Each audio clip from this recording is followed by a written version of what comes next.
Welcome to another video from the Fantasy Legion. Now we've got someone that we're very interested in today, especially you. Yeah, very And much that's so. Denzel Mims. Now, for him, he deserves these because it's not because he's bad, but because this is a super cool pick, right? So he deserves them because, look, he's flown under the radar. He's climbed my draft board consistently since January. He's gone right up from, behind what I would call the sleepers to elevate himself. He proved it in the combine. He ran a really decent time, more than I thought. I'd never seen his track. 4:38 he ran.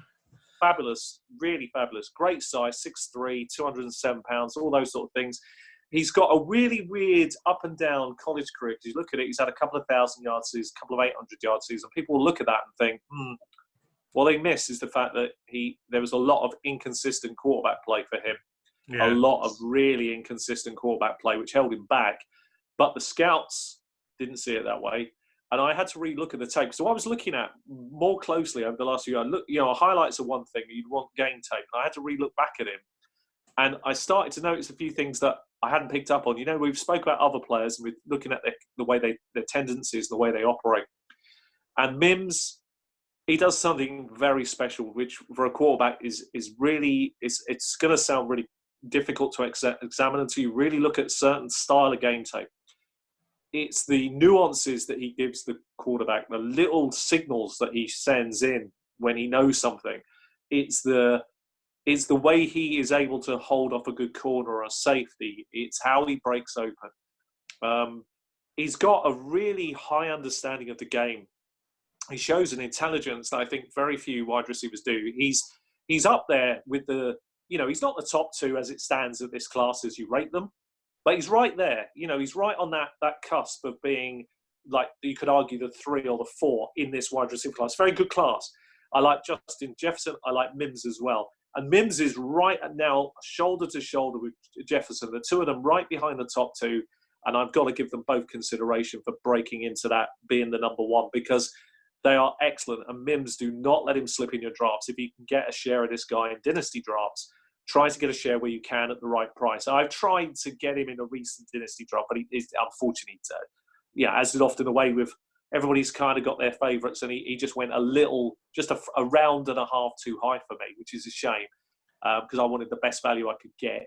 But he is brilliant, and I'm very, very high on him indeed. So it's glasses on. The team, glasses on because he's value, real value for you, sneaky good value. But he is at the moment. I mean, that could change. I mean, the teams interested or visiting the Eagles, Rams, Bills, Colts, Bears, Cowboys, and Titans. A lot to like there because there's a number of teams that he could really break out. He's not a player, right? So he's one of these, right? When you watch his tape, he could be a number one. He doesn't need a number two.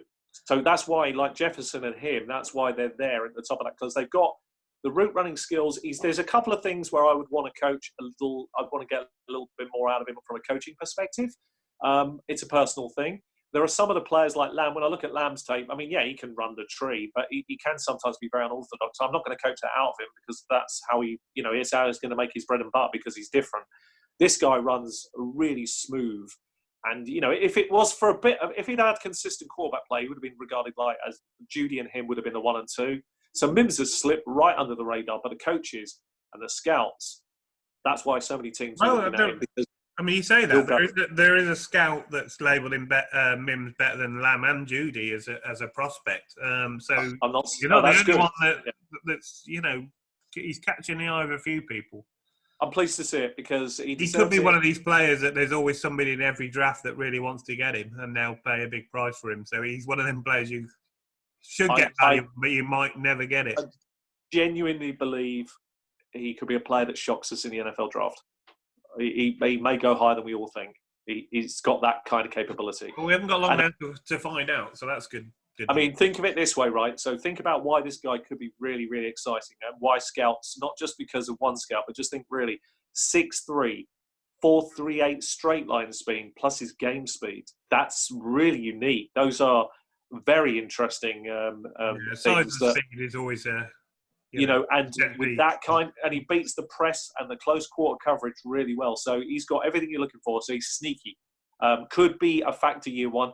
I'd even to be tempted to say, right fit, he could surprise us. He could be one of these AJ Brown characters for year one. NFL could do something. So yeah, I like him. Okay, well, what are your thoughts on Mims? Let us know. If you've enjoyed the video, give us a thumbs up. If you haven't already subscribed to the channel, please do that. And we'll see you on the next one. Thanks. Take care. Bye.